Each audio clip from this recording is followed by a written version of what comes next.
Whether we've been creating elementary stone tools, travelling into space, or developing our own artificial intelligence. Since the beginning of time, humans have been fascinated by how our world works. Design thinking has exploded into the 21st century workplace. It's a methodology designed to put humans at the heart of everything we do. This series explores where it came from and where it's going. From methodology to a philosophy for life, design thinking is changing the world. That's Richard Adams and I'm Sam Fry. Last time we learned about design education and what is taught in design schools. Today we are going to hear stories from the students. We're going to learn how they approach design in their practices, from the worlds of architecture, fashion, film and sculpture. Act 1. Design Practice. First, let's meet Styliana Minkowska.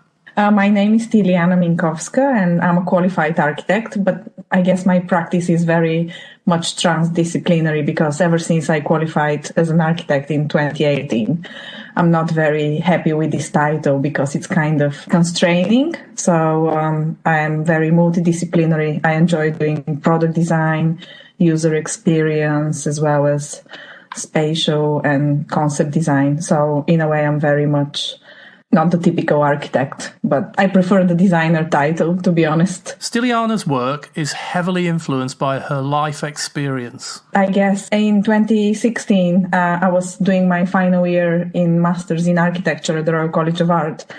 And prior to joining this year, because the Masters runs for 2 years, I found out that I was pregnant. So I went into my final year with a heavy pregnancy. I went to school. I turned up in September 2015 with a massive bum, and everybody thought that was a heavy holiday weight, but it was actually a living heartbeat inside of me. And ever since then, my practice completely changed. And ever since then, I just became fascinated with the healthcare environments, and more specifically the maternity wards and how women give birth, which is one of the most profound experiences in a lot of people's lives, yet is very often dehumanizing and disempowering in the backdrop of the hospital. So since 2015 until today, what I continue to do is critically engage with maternity wards and trying to change the system within which women have to reproduce, and trying to make it more mother-centric and give it empowerment through the power of design. Styliana explains her journey from giving birth to designing birthing spaces. The way my birth went about was I had a supermodel pregnancy. I didn't feel morning sickness. I found out I was pregnant early 3rd month. And I just cycled until the very end, until my bicycle, until the steering wheel couldn't. My bump was just on the way. So it was very healthy and very straightforward. But then my due date was the 20th of December.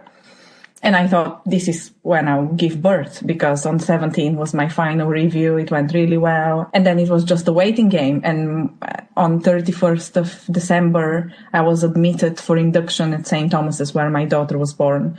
Because it was also Christmas and this festive period when people are just all happy. You're just thinking, okay, something's wrong with me. Why is this baby not coming out? Why is she staying inside? Why is she enjoying my habitat so much?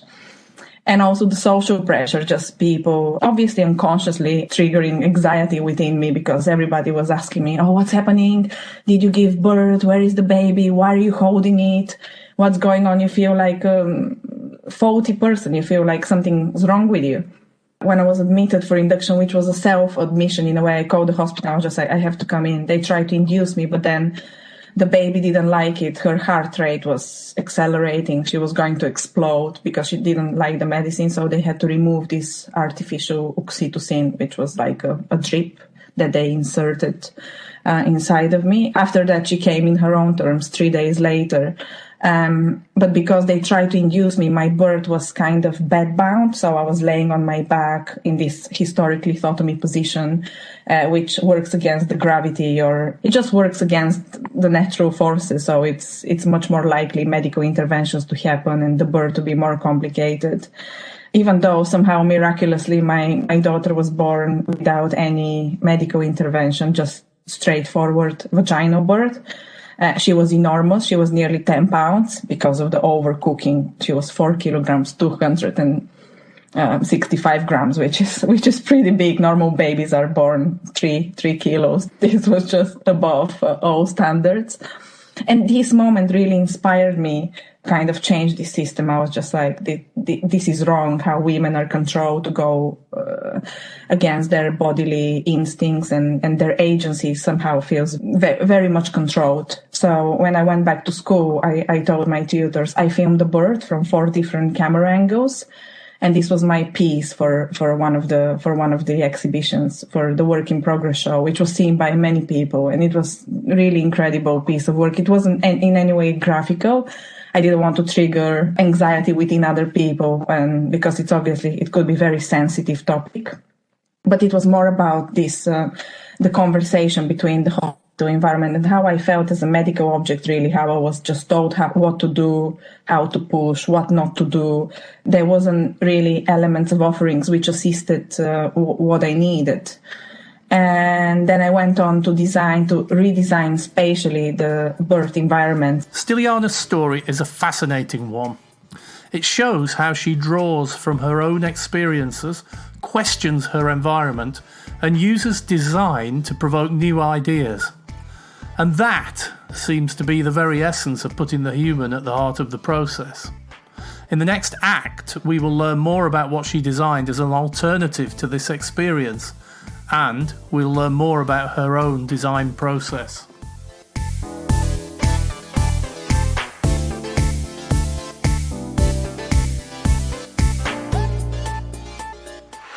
Act 2, Materials and Physical Design. We've heard how Styliana observed problems and how people are treated in the birthing process, and how that led to her designing alternatives. So what were the alternatives? My mother and my partner were with me, and constant flow of hospital staff. I used to cover myself with a sheet and just escape, and kind of the environment that I could imagine was just space, like a cosmic flight, and this was giving me comfort. And then I thought, why can we not have an environment for birth giving, which is like a planetarium, so women can merge with something really vast and powerful, yet quite intimate during this intimate moment of giving birth. And then I designed a planetarium-like birth center, which is kind of separate from the hospital, yet in a close proximity should emergency help be needed.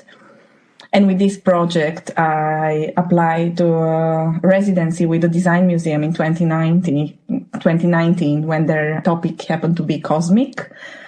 And then during the residency, I just thought I would be creating this one-to-one pot where women can immerse themselves, have this projection and this stellar birth experience somehow.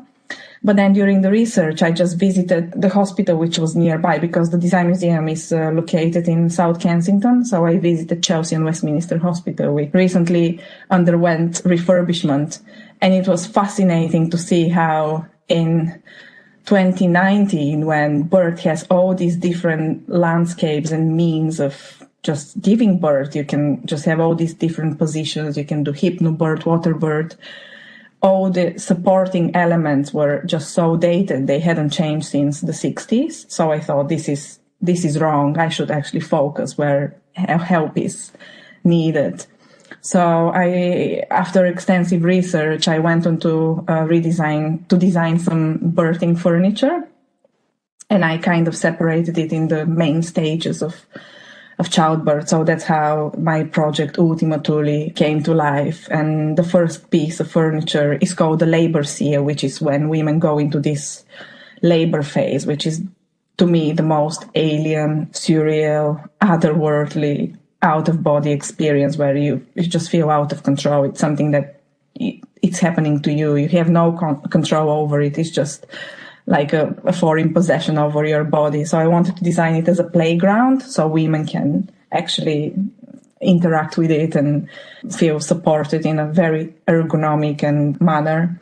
And obviously not all women go through this labor stage. Some women go straight they just somehow skip this phase. Some women go straight for an operation, or they just give birth quite quickly. The second piece I call the parturition stool, which is to give birth vaginally supported by a partner. So in a way, it's like a shared flight.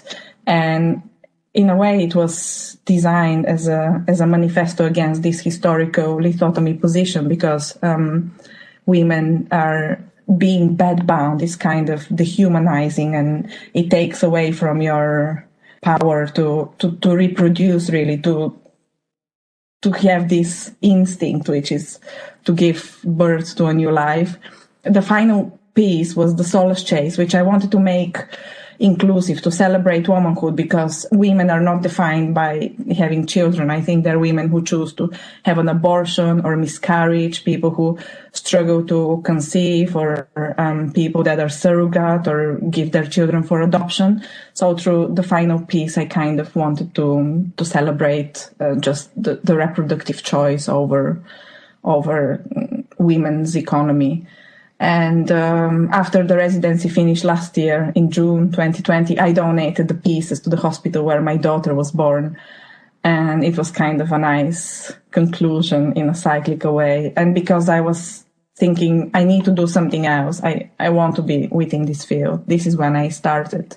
I went to do this course, which is part-time in healthcare and design, with the Royal College of Art and Imperial College, which has been so far fascinating and eye-opening experience. Stiliana's story involves observation, research, exploration, and perhaps provocation.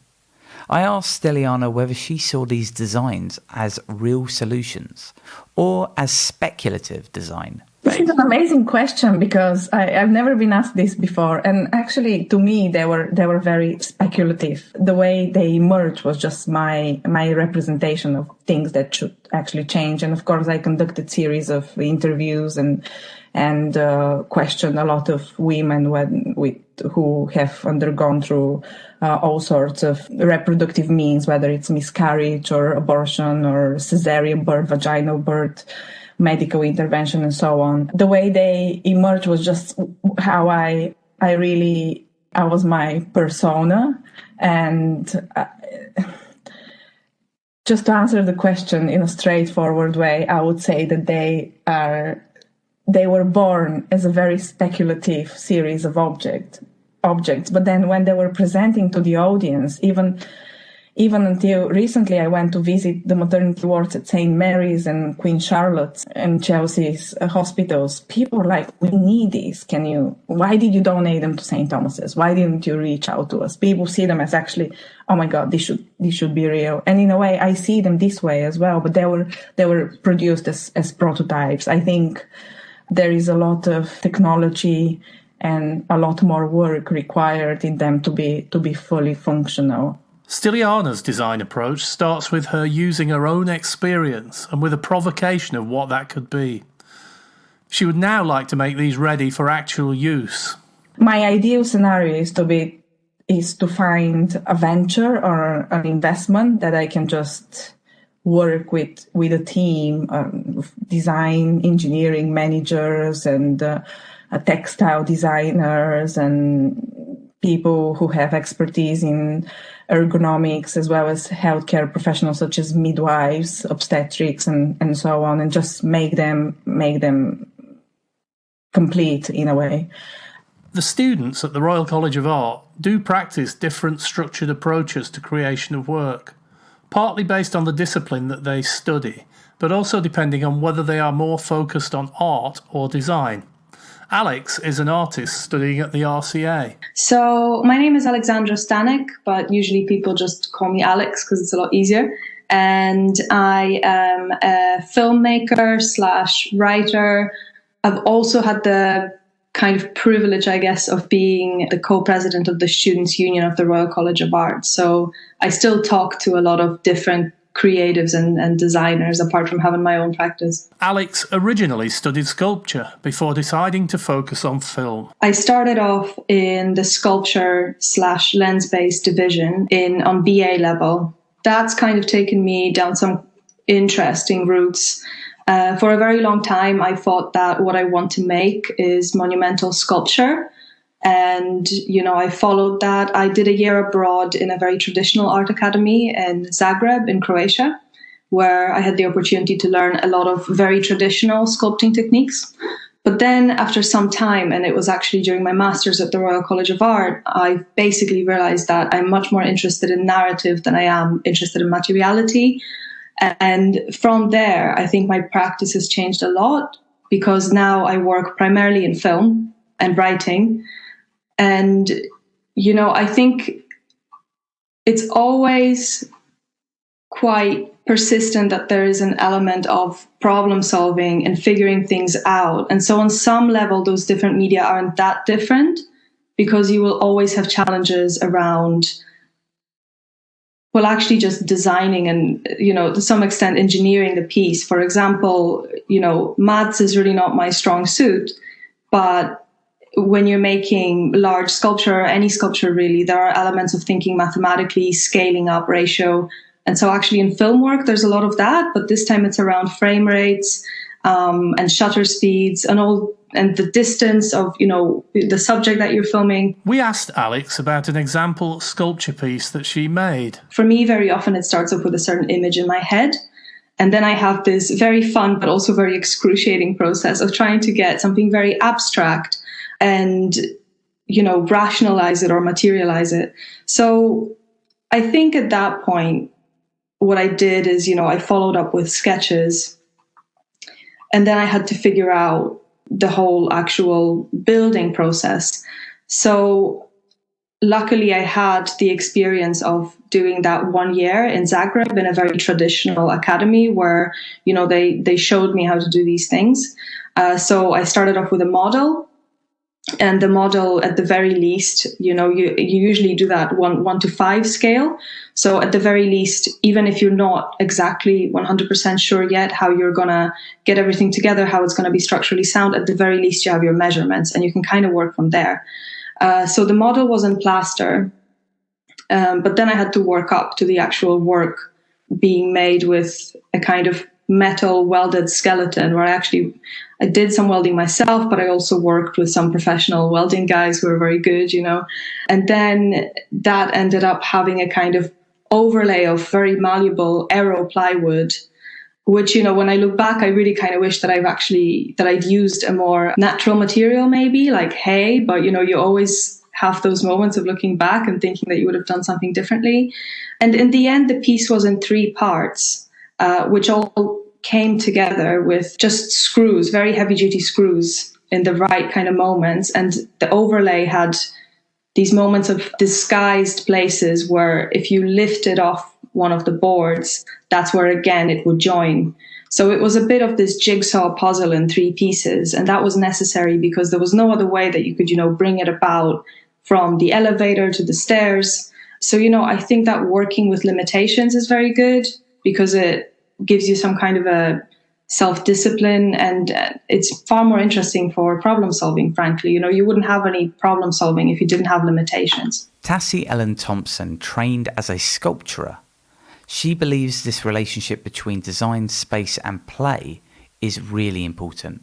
I think there is a real appreciation for artists is that the material that they use, or even the context they use, especially like for myself who's a site-specific artist, is that's part of the conversation. The more than human element. What's really interesting, I think artists, especially maybe artists who do work alone, are very conscious of the relationship they have with material, with the paint or with the stone or with the metal. For me, it's outdoors. We're trained in that. That's what we intuitively have a conversation with, this material factor.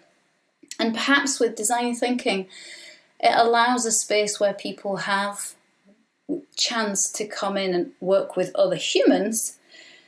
But what I would think is, the real development is when you start to work with other materials beyond the post-it note and the pen. I think you have to get a little bit beyond that. So very often in, really productive design thinking workshops or processes that I've seen worked well, it becomes much more playful and other materials are introduced, other contexts are introduced. I work a lot with play.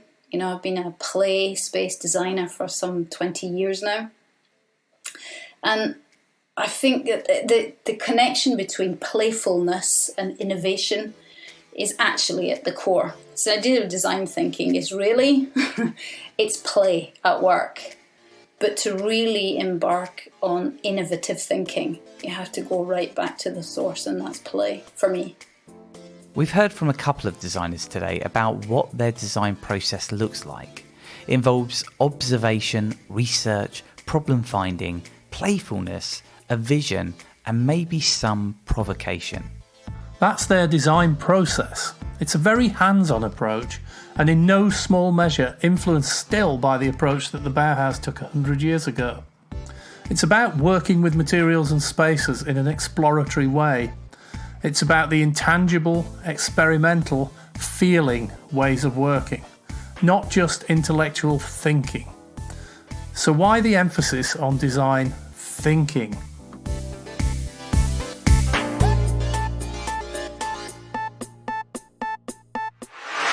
Act 3. Thinking. When you are a designer taught to question, you don't always take things at face value. Tassie Ellen Thompson explains the questions that came to her when she first heard the term design thinking. And first off, when I'm looking at the term design thinking, I question, what's with this thinking thing? You know, so Ken Robinson, who's a fabulous and much missed educator, said, you know, we're not brains on legs, brains on sticks. You know, we don't walk around. It's not just thinking. For me, when I'm teaching, I teach design doing, design feeling, design touching, design hearing, design smelling, design tasting. So for me, it's a real embodied, whole body endeavour. That thinking is a cognitive part of that, but it's certainly not simply what we think of as, you know, design thinking. It has such strong connotations. I much prefer to include in the creative processes that I ask my students to embark on, you know, and encourage them to engage with, are multisensory. And we kind of avoid this idea of thinking because it has such a heavy idea of you know, a finished answer. I much prefer the idea of design wondering, you know, and design curiosity. Dr. Yankee Lee agrees. I don't think we just think, because think like the other talking about is a very linear process. We just think. But actually, we do a lot of crazy things. We go and touch, we go and smell, we experience it. We need to go and really feel it and then immerse in it. So I think that's the problem about using the word thinking only, because I think that is just a very linear way of describing it. I would say we believe in this sort of like constantly questioning ourselves, very highly reflective. We ask a lot of questions, and also we don't compromise. I think that is very important. So we're constantly looking for the perfect answer, but never have a real solution, because it's just keep going doing it.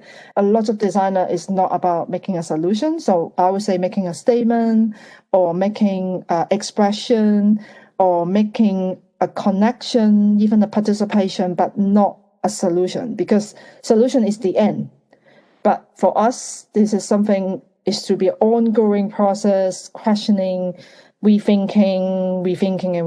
So if you say design rethinking, maybe better, because it's just having got this feeling of constantly asking questions and constantly questioning about our world. Here is Lisa Aoyama.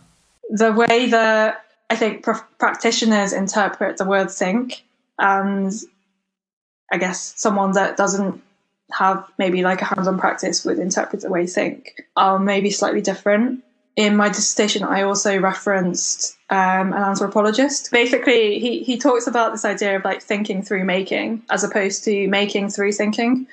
And it's basically the idea that you sort of grow with the material as you sort of interact with it. And the sort of particular skill of a practitioner is to be able to work with this sort of really time-consuming, laborious, really slow process of working with a material, but then to balance that with this really sort of vision that really shoots ahead, and you almost kind of lose sight of it as it sort of reaches into the horizon kind of thing. Diana Kanheiser summarises this in a very nice way. When talking about thinking, I don't again want to take them apart, because design is about thinking, and thinking is about design in a way, if you think about it.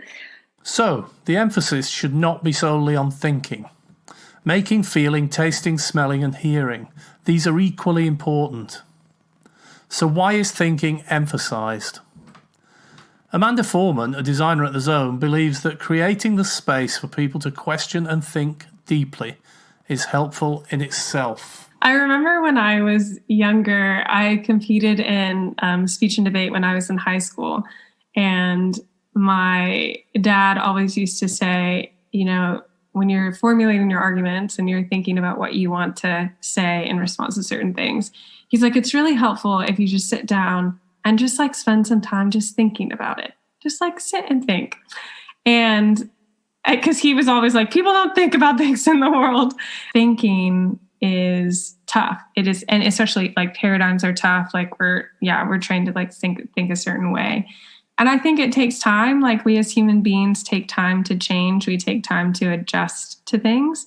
And so I think if we're in environments where we're challenging people, or we're creating safe environments for people to sort of be like, oh, I don't know if I like that, or I don't know what I think about that, and to really like take time to process through. It's taking people on that journey of change, really, to help them adjust the way that they're thinking. Today we heard the stories from designers and artists like Styliana Minkowska and Alex Stanek on how they've approached projects. They told us how they draw from their experiences, ask questions, and experiment and play with their materials and within their environment. But we also learned that designers use their experiences to speculate on what could be. They use design to provoke the status quo. We also learned that thinking is a problematic term. Thinking might actually overemphasize solutioning rather than allowing you to immerse yourself in the problem in an embodied way. Perhaps design questioning or rethinking would be better terms. Over the last couple of podcasts, we've heard more about design education, what designers are taught at design schools, and what they do in practice.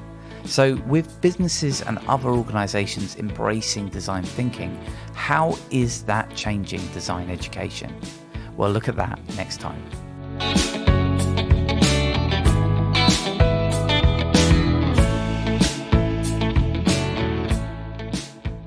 This episode was written, recorded and produced by Sam Fry and Richard Adams.